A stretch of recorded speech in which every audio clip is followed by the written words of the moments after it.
तमोगुण असलेला वामन अवतार, रजोगुण युक्त असलेला परशुराम अवतार, सत्वगुण प्रधान असलेला तो राम अवतार, त्रिगुणांच्या अतीत असलेला निर्गुण तत्व प्रधान असलेला श्रीकृष्ण अवतार, समस्त सृष्टीतील एकत्वातील अनेकतत्व आणि अनेकत्वातील एकत्व स्वतःमध्ये सामावून घेणारा अत्यंत अद्भुत, अत्यंत विलक्षण युगवतार म्हणजे श्रीपाद श्रीवल्लभ अवतार. प्राण, विश्वास, आकाश, वायू, अग्नी, जल, भूमी, इंद्रिये, मन, अन्न, बल, विचार, मंत्र, कर्म, लोकातील विविध नावे, त्यांना 16 कला असे म्हणतात. श्रीपाद प्रभू षोडश कलांनी परिपूर्ण असे परब्रह्म अवतार आहे. श्रीपाद श्री वल्लभांच्या अवतारानंतरच भारतामध्ये दत्त संप्रदायाची जोमाने वाढ झाली.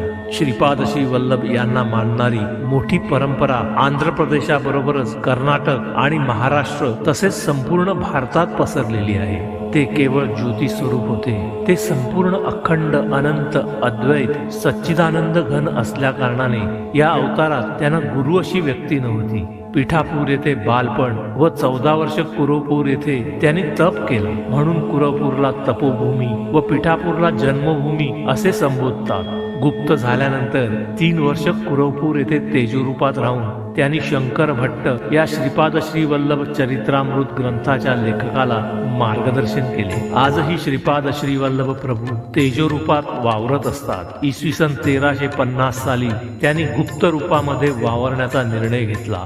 देह रूपाने जरी ते दिसत नसले तरी श्रीपाद श्री वल्लभ प्रभू तेजोरूपात आजही आहे. यतिरूप दत्तात्रया दंडधारी, पदी पादुका शोभती सौख्यकारी, दया सिंधुजाची पदे दुःखहारी, तुम्हा विण दत्ता मला कोण तारी.